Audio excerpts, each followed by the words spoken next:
Welcome to a Champion's Journey podcast. I'm Matt Davidson. From an early age, I've had the privilege of learning from world champions and world-class performers, and I've always been fascinated by what drives them to the pinnacle of achievement. In this podcast, I'll interview high performers to learn more about the tactics and strategies which have helped them on the road to championship victory. The intent of a Champion's Journey podcast is to interview not only those who have stood on the top podium in arenas of high-level competition, but to learn from those who have conquered life's greatest challenges and have dared to live life on their own terms. This episode is brought to you by Performance Designs. PD is a world-class parachute manufacturer who's been setting the industry standard for almost 40 years. Every new beginning comes from some other beginning's end. Performance Designs has recently published a tantalizing and mysterious new advertisement, providing only the aforementioned quote by the ancient Stoic philosopher Seneca, a QR code, and an internet link. Go to www.performancedesigns.com/first-2-no. That's www.performancedesigns.com/first-to-know to become one of the first to know. Mikhail Markine is a three-time U.S. National four-way Formation Skydiving Champion, World Cup Champion, and is a current member of both Arizona Airspeed and the U.S. National 8-way Formation Skydiving Team. Several years ago, Mikhail made the difficult decision to leave a secure career with Google to relentlessly pursue his passion as a full-time Formation Skydiving competitor, fully committing himself to accomplishing his goals of becoming national and world champion. Though originally from Russia, Mikhail has been a member of the U.S. team since 2013. Earlier this year, Mikhail earned his U.S. citizenship, which he says has reinforced his great pride in representing the United States of America at world-level competitions. He's currently training with the U.S. team to face the Russians in competition on their home turf at the 2021 World Parachuting Championships. His success has been no accident. 10 years ago, Mikhail carefully crafted a personal vision statement, and since then has accomplished almost everything he set out to achieve. With his strong work ethic and his high level of talent, drive, determination, and resilience, there's no doubt Mikhail will attain everything he's envisioned and more. How's it going, Mikhail? Good. Thanks for having me. Yeah, no worries. Thanks for coming on.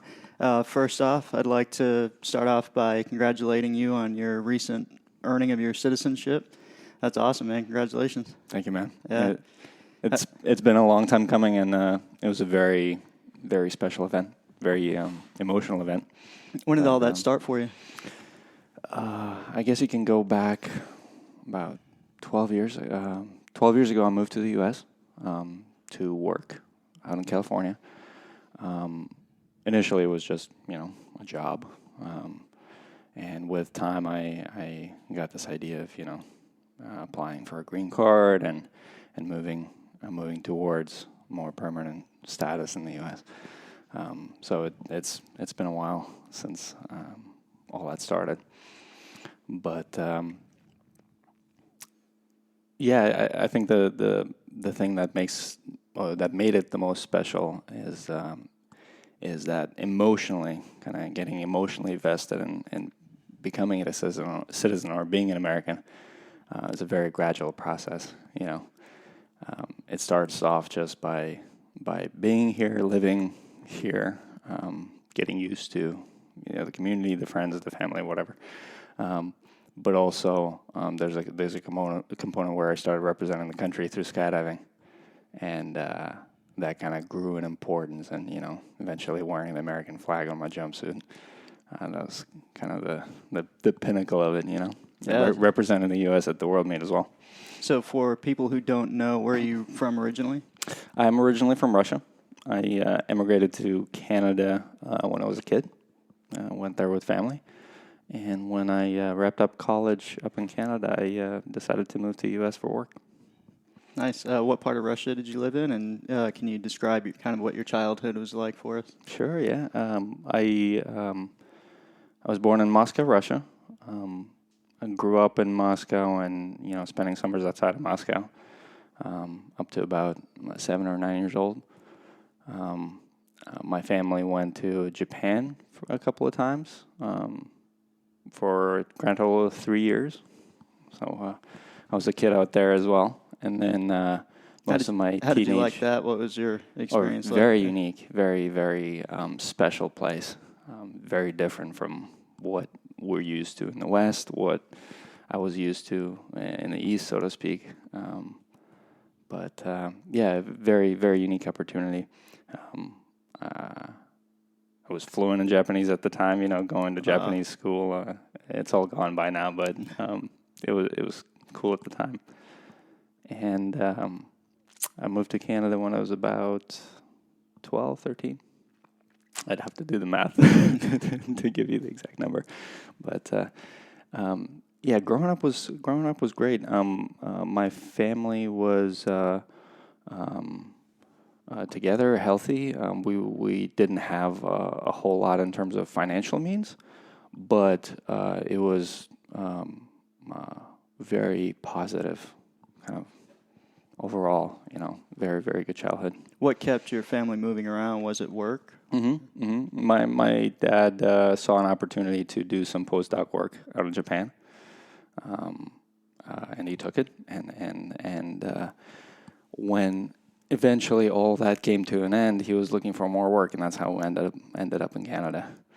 We had some family friends that ended up in Australia, so we've got that Russia-Japanese connection. Nice.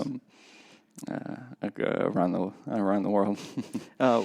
So you said you had a job that took you to the States. What was that, and how does that fit into your timeline as far as when you started skydiving? Yeah, I started jumping when I was 20. I was still in college, I think third year of college.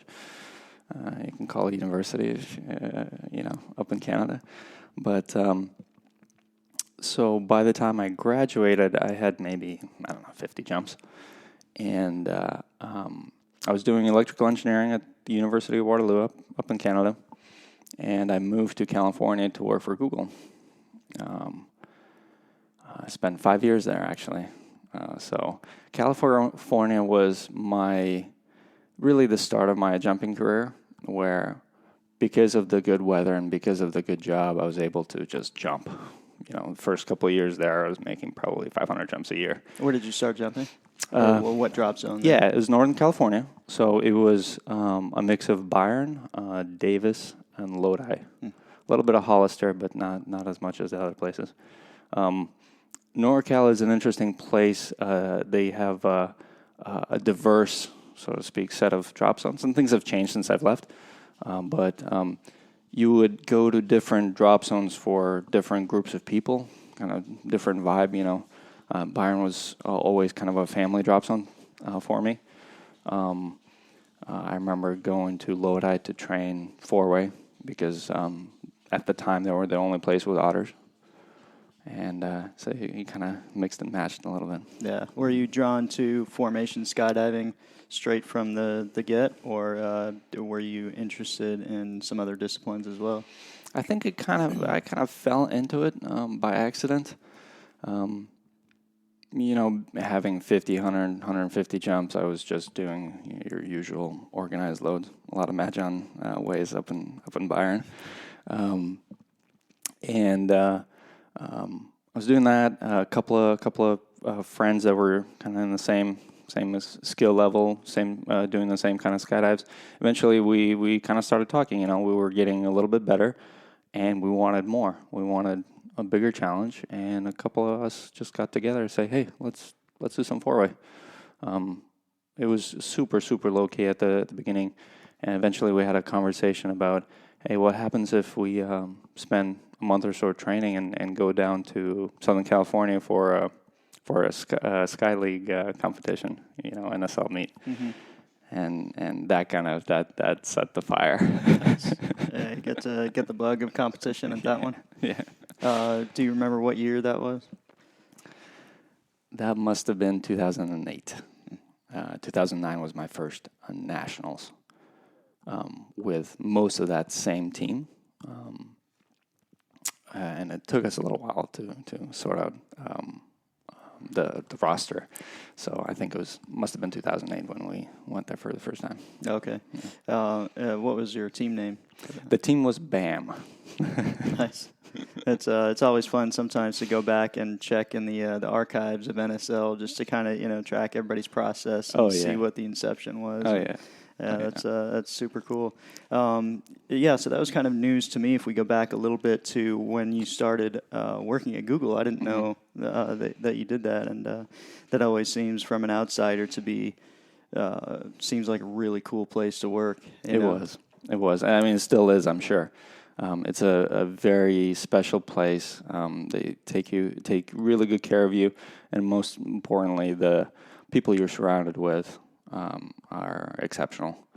And that, in my mind, is kind of the most important part of anything you choose to do. Really, like you got to find a really good group of people to do it with. Yeah, we were talking about that the other night. We're literally sitting around the campfire, I think, talking about it. About whether people are kind of the same, when you look at challenges as far as team dynamics go.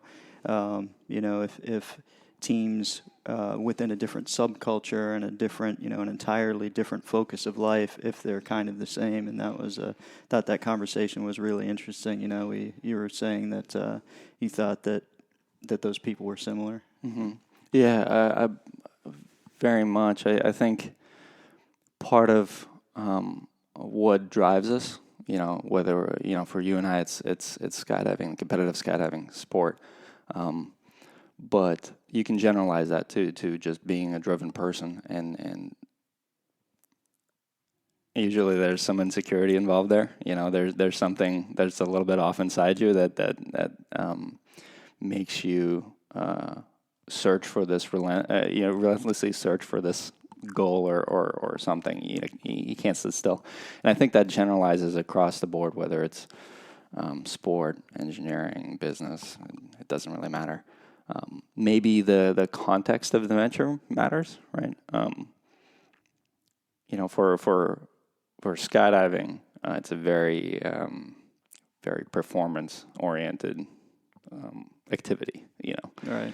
So the thing that selects people, the qualities that get selected for that performance may be different from, say, a research facility. Okay. But as far as drive, I think that's pretty universal. And we also talked about being, skydiving kind of being the outlet of sports for us. For me personally, I was saying that I wasn't particularly talented in it or any other sport for that matter. So I kind of saw skydiving as this fringe sport, and I was lucky enough to where my father got me involved in it at an early age. But I was like, hey, if I apply myself to this, I could probably go to be very successful and go all the way to the top. And I think if I remember correctly, you were saying that you were somewhat introverted and they're very cerebral, and the skydiving kind of got you out of that and got you outside and doing things. If you could talk a bit about that. Absolutely. I'm very much introverted. I need a lot of time alone. And skydiving definitely gets me out into the now. In fact, I find that if there's anything that inhibits my own skydiving performance, it's my mind, my head. I can't think. That's the number one destroyer of my own performance. So for me, the biggest psychological challenge of skydiving or performing well, getting into my performance mindset, it's getting rid of my mind, not thinking. That transition from training to competition, it's very, very critical. You got to be careful with it. Yeah, skydiving is definitely good, and competition in particular in keeping you in that present moment. Because if you start to debrief, or if you start to think about the mistake you just made or what happened on the other side of the formation, then it breaks down that process, and it's you lose distraction control and things go down the toilet. So it is definitely great for keeping you in the moment. Yeah, but sort of rewinding back in time, for sure. Like I said, I was 20 at the time, and I wasn't an overly active kid in the sort of the teenage years. Definitely did a lot as preteen, but sort of growing up, wasn't very active, and skydiving was this thing that completely blew my my worldview sort of expanded the horizons a lot. I had no idea this was even remotely possible. And once the experience was so shocking, so to speak, that I could not pursue it further. My first jump was a static line jump, and just completely rocked my world. So that gave me a reason to sort of pursue sport again, in a way, and to some degree guided my decision making at the time. This move to California to go to work was, of course, primarily for work. Is Silicon Valley. It's a land of opportunity as far as tech goes, but the weather and the skydiving opportunity was a big motivator there. And I think ultimately the thing that pushed me towards going skydiving full time was this idea that skydiving gave me a goal and gave me a purpose, and my job didn't. Engineering is still something I really enjoy. I still partake a little bit when I can, when I have the time, and I have some side projects I play with, but skydiving is the thing that drives me. That it doesn't matter how tired I am or how much I'm hurting. I still want to keep going. Some of your engineering expertise, do you get to apply that to skydiving, like the formations and the engineering as far as skydiving goes? So do you think that training and that schooling early on has helped you with that? Not really. And just to kind of clarify for listeners, when we say engineering in skydiving, we mean puzzling a skydive together. If a skydive has 5 different formations, each formation can sometimes be done in slightly different ways. And oftentimes, when we say we're engineering a skydive, we're choosing the versions of each formation to stitch together in an optimal way. And like I said, I try to keep my mind out of skydiving. Of course, there's a lot of analytical pieces of it. So engineering a skydive at a higher level, preparing a skydive, debriefing skydives. So there's thought there for sure. But I do kind of try to play dumb a little bit in skydiving for sure. It's not, it's not the place for me to be thinking too much. In the preparation phase, though, I think is more what I was focusing on or thinking about. Yeah, for sure. I think it definitely takes the entire team to engineer those skydives. And thanks for cleaning that up. That's one of the best descriptions that I've heard about, engineering and skydiving. Sure, thank you. Yeah. It always interests me how people found out about skydiving. So I know we're jumping back a little bit, but if you can tell me how you found out about it and what was your aha moment. Sure. It was totally out of the blue. The little engineering society or engineering club, student body, whatever you want to call it, at my school was organizing a trip to the drop zone. I heard about it. A couple of friends of mine heard about it. We started talking. I don't think it was my idea, but I don't quite remember whose it was at the time. And so it was a little bit of social pressure there. It's like, okay, let's go. But I had no realistic idea what this thing may have been like. It was just, 2 different worlds of what I thought it was and what the reality was. And the one thing I remember is deciding to do the static line versus the tandem jump because the static line jump involved schooling and it could lead to more jumps. Mm-hmm. If I had just done the tandem jump, I would have to do all of the schooling again anyway. So I remember making that decision, and the rest is history. I had a couple of classmates that went along with me. One classmate, him and I went through part of the PFF program, which is the AFF equivalent up there. And but I don't think he finished it. We didn't have tunnels around at the time, so it was really expensive to repeat levels. Unfortunately, he had failed a particular level a couple of times, and that was he decided not to pursue it further. But yeah. I remember the DZO,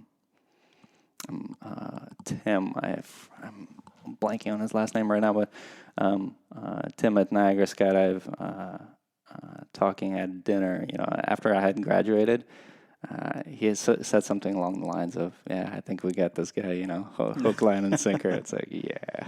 Nice. That's awesome. Yeah, I did the static line progression method as well, but it was just it was down at Fort Rucker, Alabama, and that's just the system they had set up. For those who don't know, a static line is something that you're tethered to, that's attached to your parachute that automatically deploys it, as opposed to the what we were saying about the accelerated free fall, or the AFF method of instruction. You're going directly into free fall all the way up at 12,500 or 13,000 feet, and you have 2 instructors with you.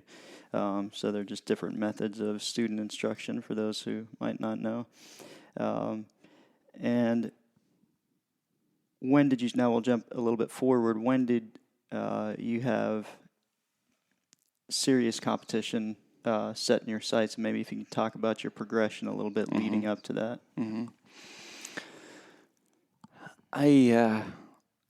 For me, everything was it was a gradual process, right? So that first trip to an NSL meet in Southern California, that lit the fire a little bit, right? That was, oh crap, this is exciting, let's I want to do this again, and I was very apprehensive about that, very non-committal. Okay, let's see, just light training. It's like, let's not overdo this, Little did I know.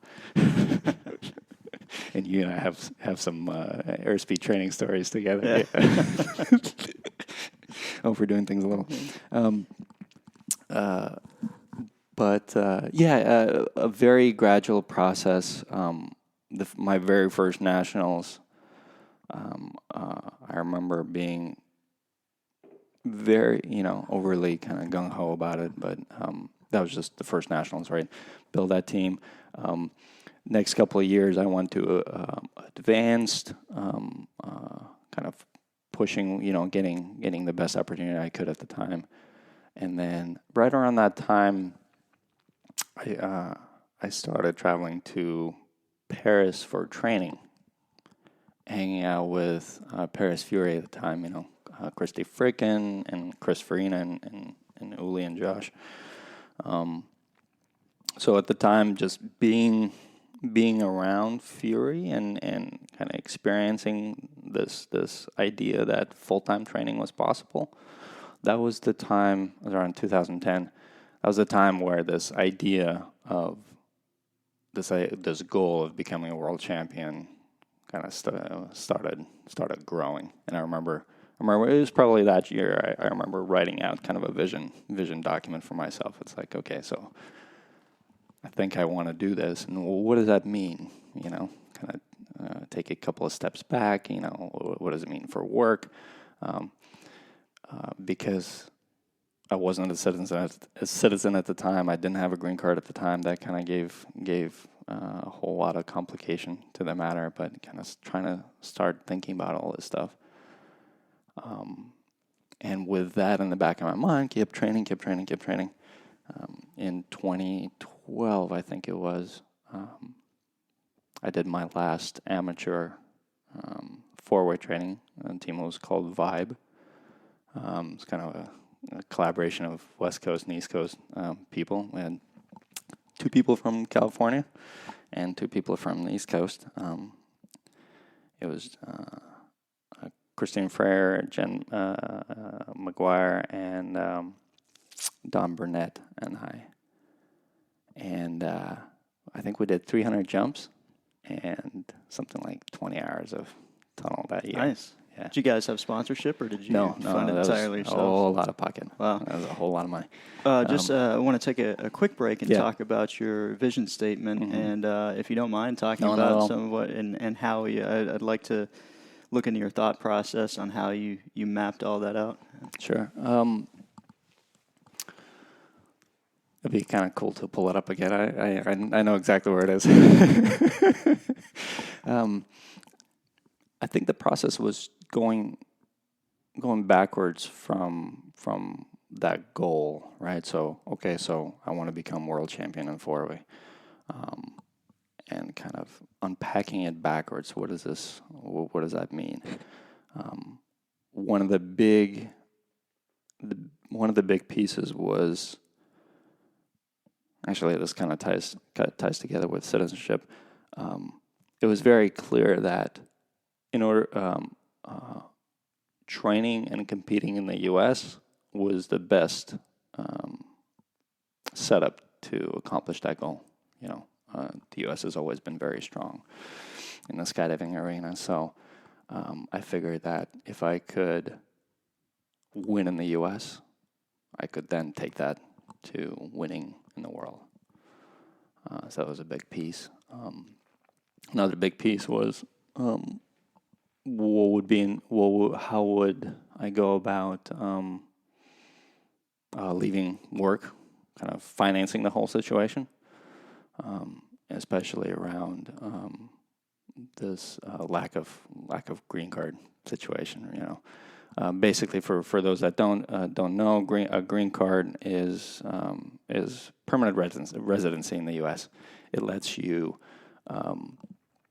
work here, stay here as long as you like. Have most rights that citizens have. And one of the big restrictions people have without a green card when they're just here on a work visa is that you're only allowed to work for one place, right? You can only, if I was working for Google, I could only make money at Google. So without restrictions, I had all sorts of plans. Like, okay, so what if that full-time skydiving opportunity came, and I didn't have my green card at the time? What would that mean? Okay, so I would need to have these savings so that I could go do it without making money because I couldn't, So these sort of details. So was this all laid out step by step in that document, or were these things that you have general bullet points kind of laid out? I think these were lighter bullet points at the time, but they were definitely there. Again, it'd be super cool to revisit that document. I think it was lighter level stuff. But yeah, maybe if it's not too personal, maybe we can maybe put a copy of it on the website or something like that when we post the podcast. That'd be kind of interesting. I'm not gonna promise anything yet. Yeah, no worries. But yeah, that'd just be super interesting if you could. It's super cool to think about because you can. I've been accused of overthinking stuff before, so it's not a surprise that this stuff goes on. But I do put a lot of thought into big decisions like this. And again, none of this happened overnight. The seed for the championship formed somewhere around 2010, and I didn't get the opportunity to go full time with rhythm until 2013.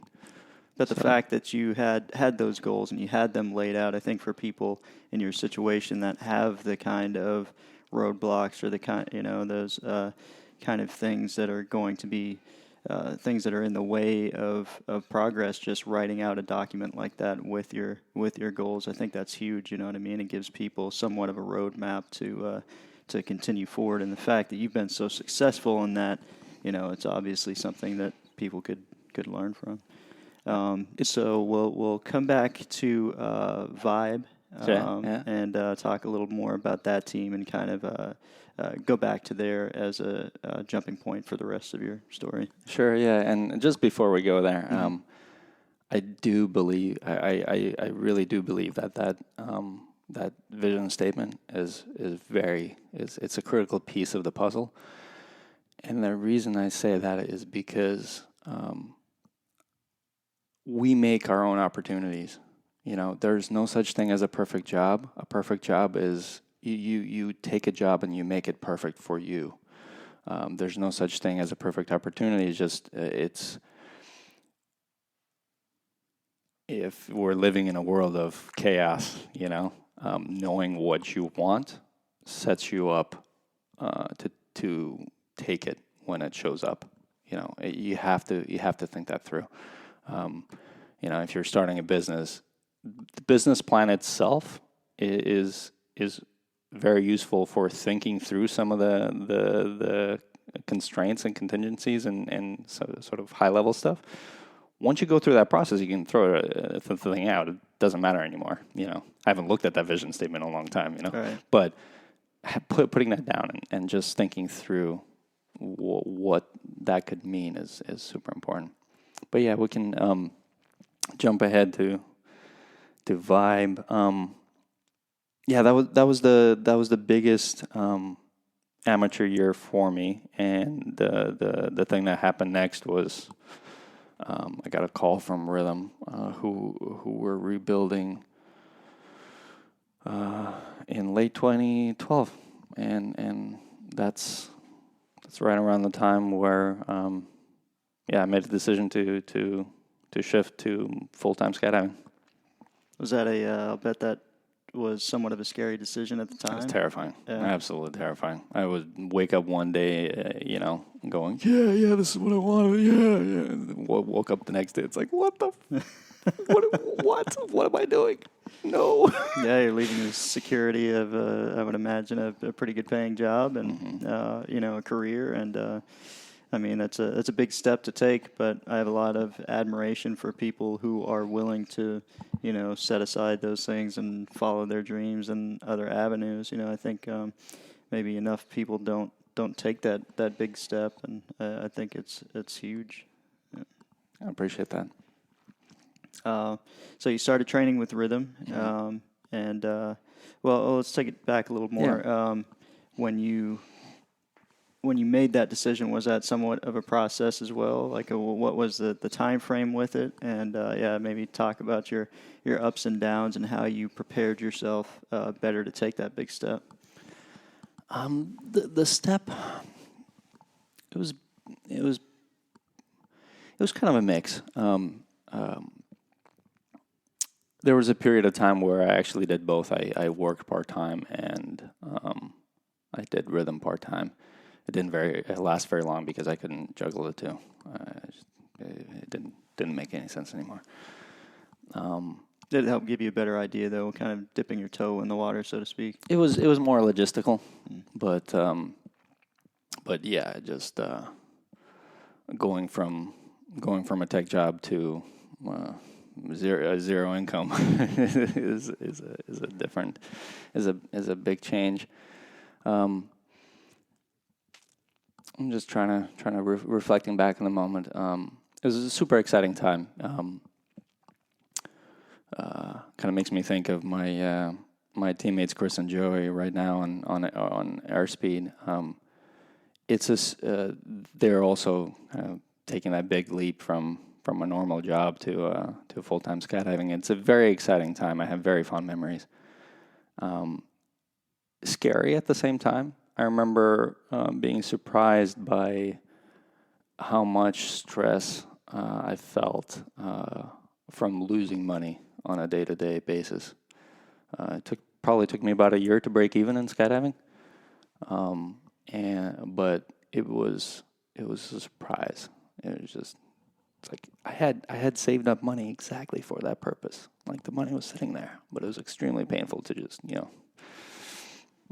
go red. I don't know what's going on.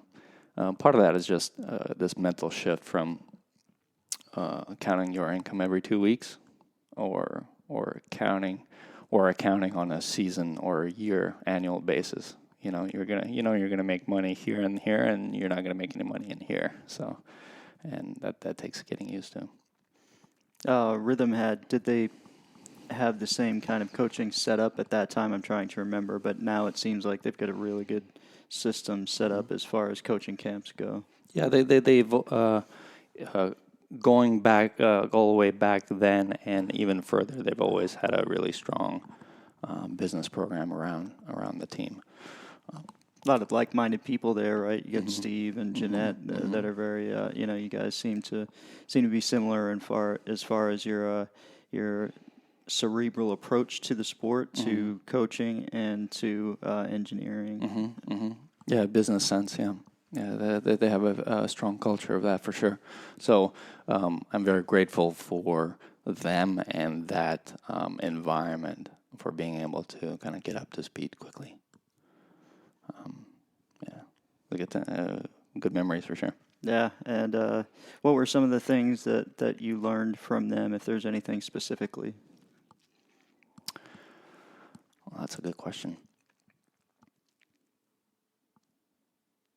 I think that block, I spent 3 years with that team, and I think that block of time was this sort of growing up period of time as far as the first years as a full-time skydiver. So I can't. It's hard to point to any one particular thing, but that lifestyle, the kind of the structure of that business, and the sort of the life cycle of the training season, all of that was new to me at the time.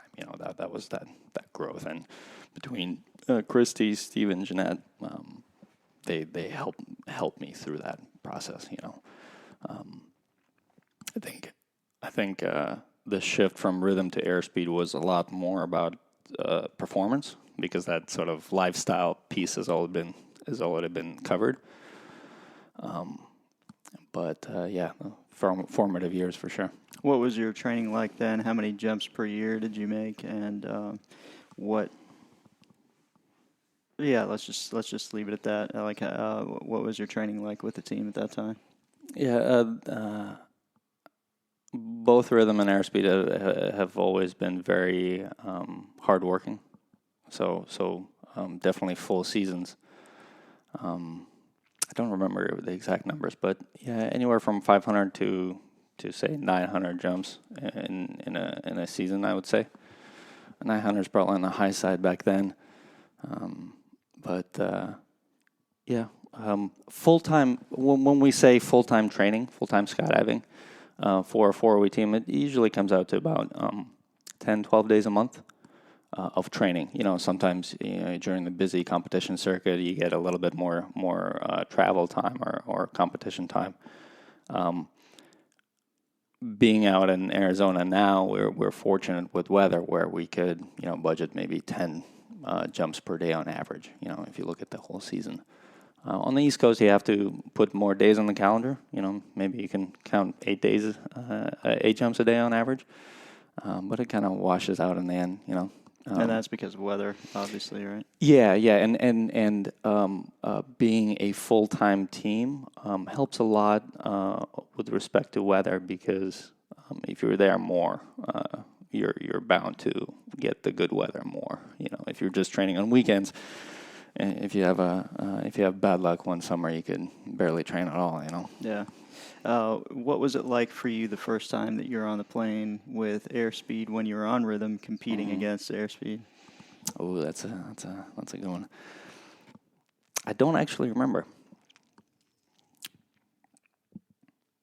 I remember for me personally, one of the first times, and even years later, I'd be on the plane with him and looking down at him, guys like Craig Gerard, Johnny Eagle, and Kirk, and looking down, I was like, I can't believe I'm on this plane right now. This is cool. And then I was like, okay, I need to visualize. Get back to it. That feeling I had in 2017 in Paris. This was already on finishing my second year with airspeed. I remember doing 8-way after 4-way, and 8-way with airspeed is traditionally, or I shouldn't say traditionally, in recent years, 8-way's been kind of a reunion of sorts. It's been getting a bunch of airspeed alumni together and throwing together some fun 8-way. And I remember sitting there on that load, looking around, and it's like, yep, national and world champions right here. Like, that's a cool moment. Yeah, that's a cool feeling. Yeah. How did the opportunity for airspeed come up? I should say, in, again, recent years, I'd say the last 10 years or so, what's generally been happening is there's been 2 top contenders in the country. Airspeed's been on top, and there was a number 2 team around. Back in the around 2010, it was Paris Fury was the number 2 team, and later on, Rhythm became the number 2 team. And traditionally, Airspeed has been recruiting some of the talent, most of the talent from that second team. So it's kind of people bubbling up, through the ranks, so to speak. And that was no different for me. I think it was, what was it, 2015 Nationals. We had finished the Nationals, and after that was over, Nick Hemlin pulled me aside, and we had a conversation about slots opening up on Airspeed, and that's when that whole thing started. It's very, very out of the blue. Nice. And what changes did you have to make in your life in order to make that happen? I mean, at that point, most of it was just straight up logistics. Move across the country, sell my house, buy another house. Here I am, and that's almost the easy part. Yeah, it's a lot of work, but that's not the difficult part of it. I think the biggest change was new culture, new technical detail, new style of flying, and an absurd amount of pressure. I joined the team in an on-year, training up to the World Championships. We had about 8-9 months to go before the World Meet when I stepped into a new slot. New team, new slot, new performance level, new everything. And I would say that's probably been one of the hardest things I've ever done, period. That year was super, super challenging. Yeah, I can identify with that after this past year, flying with you guys with Airspeed and getting thrown into that mix and that slot. I hadn't done, in any kind of capacity like that for, a number of years and, ever at a capacity like that and a speed like that. And with you guys that were already, solid in your slots and, knew your jobs well. It was, it was a pressure cooker for sure, but it's, man, what a great opportunity. Oh, it's amazing. And we talk about, the journey to whatever your goal may be. You always strive for those big learning opportunities, and skydiving, and 4O in particular, you always want to be the new guy. Everybody wants to be the new guy. Everybody wants to be the new kid, so that you have the biggest opportunity to learn, biggest learning curve, and all that. Yeah, everybody wants it. But once you're in that hot seat, it's a whole different ball game. Yeah, there were a couple days out there I was like, "What did I take on myself?" But yeah, it all works out, and there were some bumps along the road. For us, I know this is jumping ahead a little bit, but to last year's nationals and the situation we were in, I want to relate that to your desire and your goals to become national world champion again, and then represent the United States as a U.S. team and go on to win the world championships. It was the pressure in that situation for me was a lot too, because I didn't want to let you guys down and know that you guys had trained so hard leading up to that point, and it was just a difficult situation all around. But I know it was the Nationals loss for us was particularly hard on you guys, and if you can just talk a little bit about your feelings and a bit about the situation there. Sure. Let's see which piece to approach here. Well, so for those that haven't been following, Airspeed has held the national title for about 12 or 13 in a row. leading up to nationals last year. And what had happened is we had an unexpected departure from the team earlier that season, around May or June or so, and Matt, you basically rescued the project. You know, you stepping in was a huge thing, and the pressure on the project are, you know, in that situation, it's you're at the top nationally, right? And you have the streak to defend. You know, that's kind of, you know, the responsibility you have there. And leading into nationals, basically we threw everything in the kitchen sink at the problem, right? Do you remember what the numbers were? It's like July, August, we did something like 300 jumps. Yeah, we did quite a few jumps. Yeah. It's like, okay, so we have 3 or 4 months or whatever it was to train, and let's go do it. And when it came down to it, we were tied after 10 rounds, and we lost the jump off. And of course, super emotional time, and it took us a while to understand, you know, kind of wade through that fog a little bit. On the one side, of course, you know, that loss was a personal loss, a team loss, but ultimately it was an opportunity, and you know, it takes time to see through these things, but it ultimately was an opportunity to rebuild the project. And we went on, you know, just to jump back to this idea of, you know, you're in the national team for more than a decade in a row. You know, what that means is you always have the responsibility of the world meet. You know, people come and go, but you always have to make that happen. Okay, you're always on the hook. And this loss presented an opportunity to not have that pressure for a change, and do what's right for the project long term. And so we started a recruiting process, and which ultimately finished with Chris and Joey joining the team.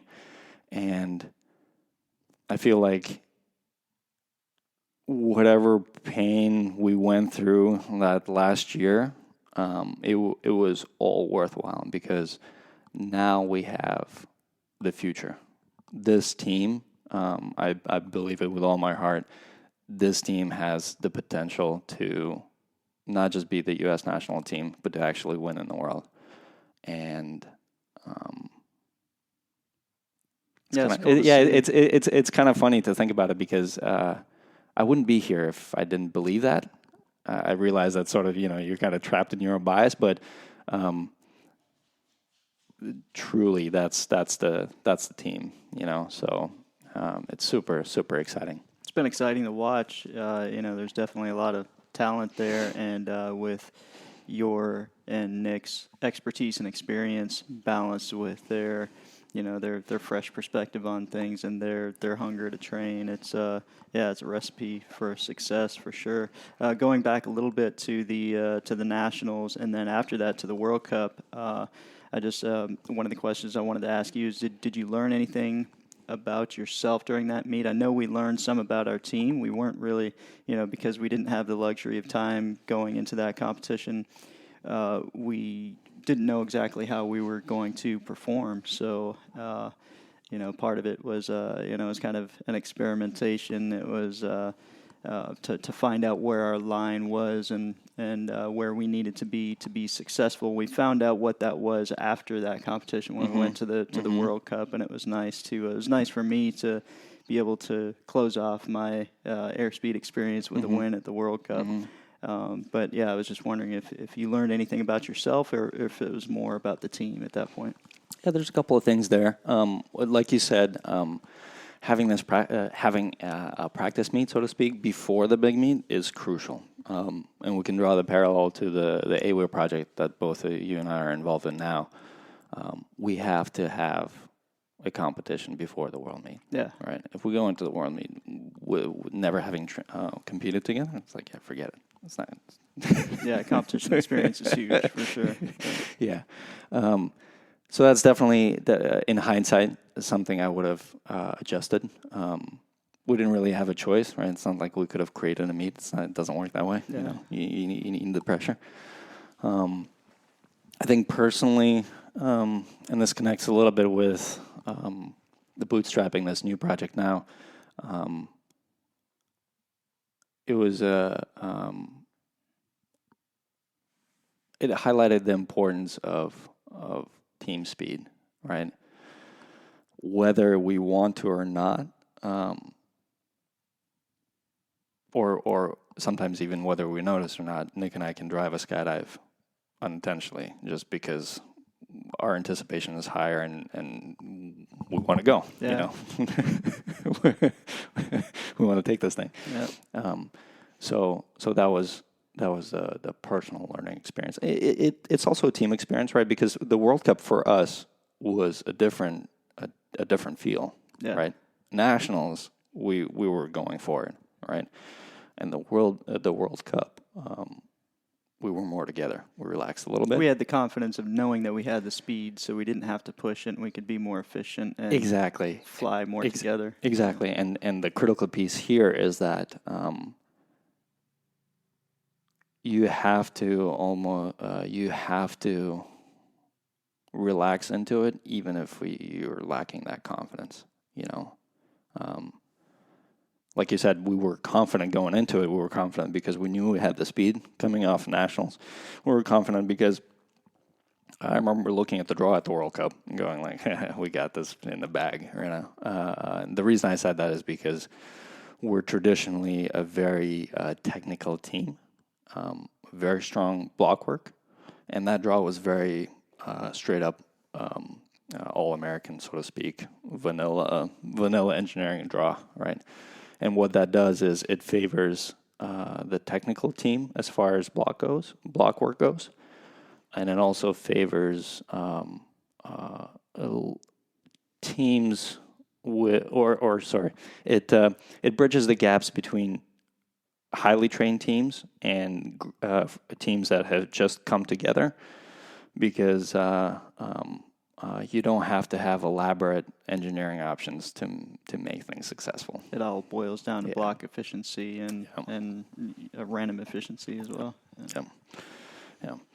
And but jumping back to it, the confidence is important, but just this idea of, hey, let's just relax into it, and drawing the parallel with this new airspeed lineup and our first big competition in Spain, big indoor competition. We went in there with a month and a half, 2 months of tunnel training, and scored the highest average the team has ever done, and felt like it was the easiest score we've ever posted. There was one round where I was gassed on. Everything else was a cakewalk. That's exciting, man. As basically a launch point, that leaves a lot of room for. It's ridiculous, right? Completely blew out any sort of expectations we may have had. But that's not the important point. The important point is that you have to relax into it, right? You have to trust it. And again, it's easier when you've done the competitions together. Yeah. So were those some of the lessons that you've taken into this 8-way project as well? And let's talk a little bit about that. Mm-hmm. That's a big decision for you, and especially with we had to rearrange a lot of things on the schedule, and have some team meetings as to how we were going to go forward with the relatively new news of the world meet being postponed because of the coronavirus. But that's a huge task for you and Nick, the other Airspeed member, because you guys are going to be training now not only full time for 8-way, but also for 4-way. What are your thoughts on that? Lots of thoughts. The 8-way project is a very interesting opportunity in a couple of ways. First of all, yeah, it's highly demanding for Nick and I of doing both projects. Honestly, it scares the crap out of me. I have no idea how I'm going to survive these 2 years. Absolutely no idea. But I know I will. And there's a parallel between accepting that task to going full time in 2013, because it's lots of back and forth. It's like this is crazy. Like, how am I gonna do this? It's like, nah, we'll figure it out. Planning, yada yada yada. So the interesting parallel there. There's also a lot of parallels with respect to learning a new discipline. I walked into this project with barely any 8-way. I've done some pickup 8-way at nationals with Airspeed. We did a little bit of training for the 8-way at the World Cup, but very little familiarity. Flying pictures, like just piecing things together. In a kind of a fragile way. But so 8-way is interesting in that I have the foundations of body flight.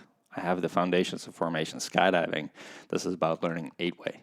It's about learning the dive pool, all the visuals, the temperament, the kind of the idiosyncrasies of this thing, and it's been fun going into it and kind of collaborating on perspectives that Nick and I have from 4-way, and merging them with the vast experience that you have that BK and Kirk bring to the equation, amongst the rest of the team, of course, but as far as the depth. For people that might not understand the demand that this is placing on you as well, a normal jump year would be anywhere between 700 jumps, kind of on the lower side, for a professional team, to 1,000 jumps on the higher side. So you guys are talking this year about potentially how many jumps with both 4-way and 8-way?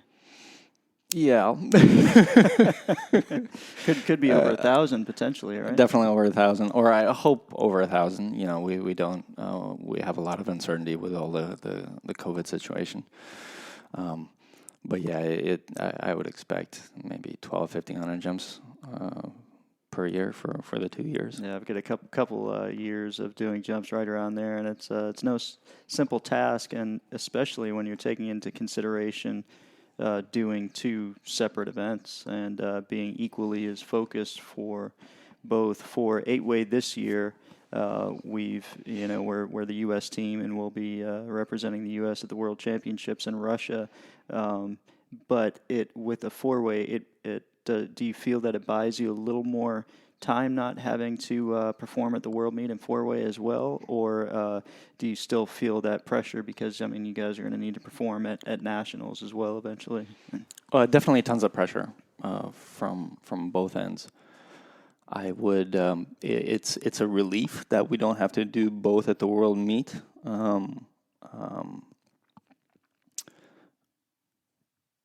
I had my first experience doing both events side by side at the World Cup in Eloy last year, and that's demanding.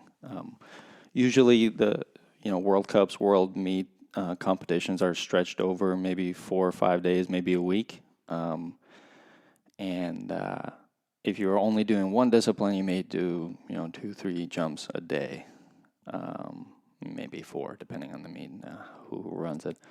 But when you're doing both, you're doing full days. You're doing 4-way and 8-way most likely in a single day, and it's exhausting.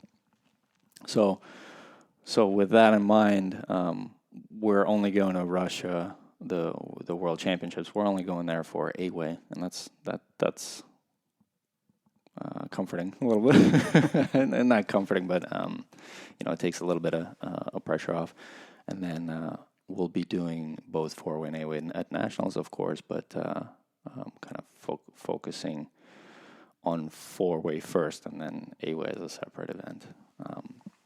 The pressure is still on the 4-way team because we don't know yet for sure, but we expect 2021 to be the qualifying year for the U.S. team, meaning we have to deliver. Mm-hmm. Well, very cool. I know you need to get ready to go do some tunnel training, so we're not going to keep you too much longer. Unless you have anything else to add, I'd like to ask the final question, which is people that might be in a similar situation as you were way back when, what general advice would you have for them if they want to pursue or continue a champion's journey of their own? Sure. If I had all the answers,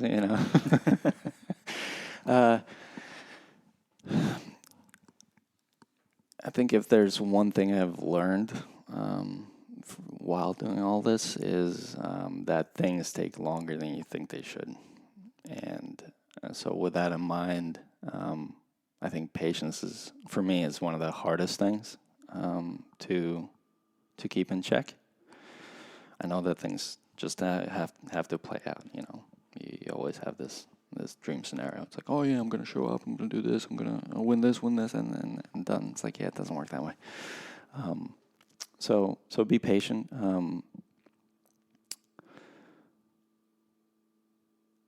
And be on the lookout for people, and by that I mean teammates. Everybody is around you, either is an ex-teammate, a current teammate, or a potential future teammate. And that could be your peers or your students. It happens whichever way, I remember Chrissy Frickin being my coach, and eventually I was teammates with her, as an example. And knowing how hard people are to find, or good people are hard to find, I think that's a big piece of all of it.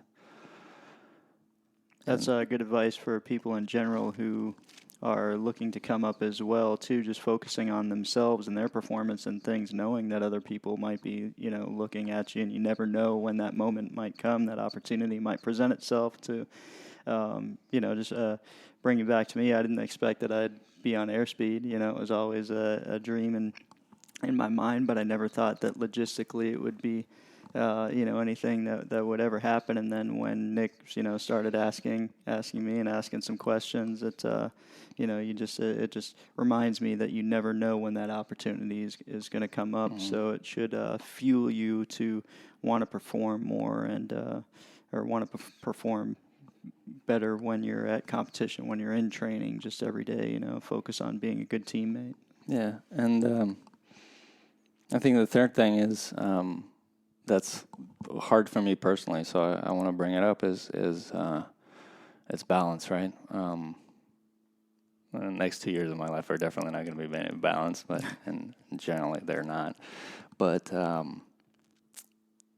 it just because things take longer than you think they would, it's important to find sustainability in what you do.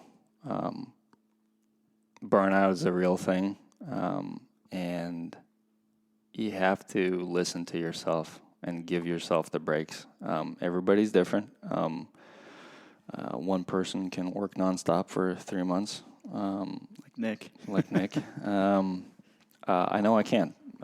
When I look at my schedule, I know I need bubbles of time to recover, and it's going to be different for everybody. And sort of listening to yourself and giving yourself an opportunity to rest and do other things to keep that fire going, because you're not ever gonna take those opportunities if you can't keep the fire burning. You know, you have to keep working on your individual skills. I know this is four-way centric, but keep working on your individual skills. You keep working on your four-way skills, all around. And you can kind of generalize this thing, right? Like, why do we do this? Why do I do this? To become better, you know, better skydiver, better teammate, better person, better business person. Like all of it, you know. And that's got to keep that fire going. And it's easier to do. It's easier to become a better person if you're fully invested in it and you really try, because of the people that we're surrounded with, you know, on this 8-way team. I think about, you know, all the incredible people that we're surrounded with on your 4-way team.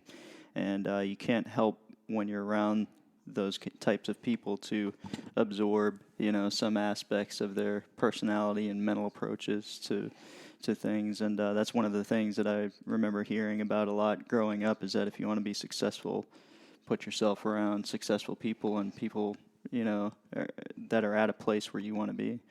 And I would even define that, I would even change that successful to people with the characteristics that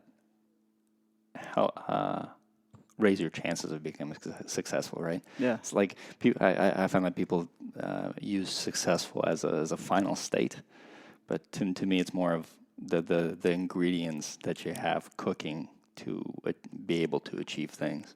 Yeah. You know, it's like you can never force flow, right? Right.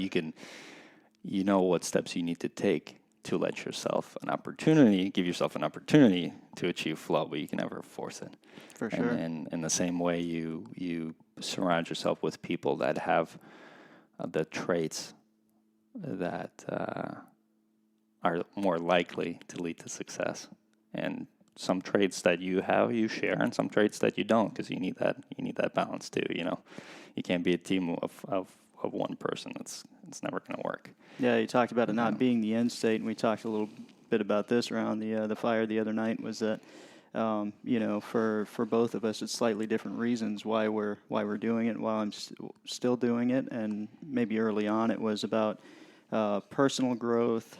You know, a steep curve on that, and about maybe chasing medals and championships. But now for me, I enjoy the process so much, and especially when I enjoy the people that I'm around. You know, being on this team with you guys, it's an incredible situation, and that's what continues to drive me is that process and leading up to the championships. And hopefully, if you've done the homework and you've done the preparation, you've done the training, then it all unfolds, you know, with a win or an experience at least that, you know, the entire team can enjoy and has benefited from. And just that entire process and that entire dynamic, I think, is what drives me. Yeah, and that's exactly it, right? And your experience and maturity as a competitor has that full package, and that's the package that younger or more junior competitors, that's what they're working on. I feel like, you know, that perspective, right? Because early on, it's you maybe trying to prove yourself, or you're trying to build up your own technique. You know, eventually, it's not about you anymore, because now it's about bringing up other people. Now it's about running the team. Now it's about you know, that collaboration, that pulling everything together. You know, balancing things out. You know, you have to, whether it's one person and just different sides of yourself finding balance, or a group of people. You know, you have to have that crazed visionary that's pushing the project forward, and you have to balance that with saying, hey, you know, let's take a break here or whatnot. You have to, you know, have snap decisions occasionally, and you have to think things out other times. You know, like all of it, like all these little pieces of the puzzle hang in balance and form that whole picture, and that's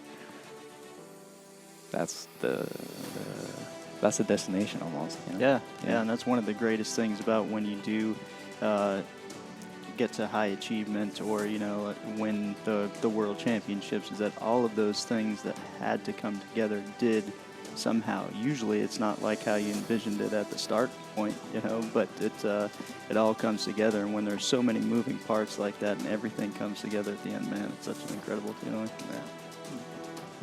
Yeah. I mean, right now I'm sitting here excited, and like I feel like I'm on a plane right up, you know, at a competition. It's like, yeah, let's go. Yeah, it's awesome, man. You've got a couple of incredible years here ahead of you, and I'm excited to be a part of that journey with you, and can't wait for more training and to compete with you. It's gonna be fun, brother. I appreciate you coming on the podcast. Absolutely. Thank you for having me. Yeah, take care.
Great advice. I really appreciate our conversation. Thanks so much, Gina. Thanks, Matt.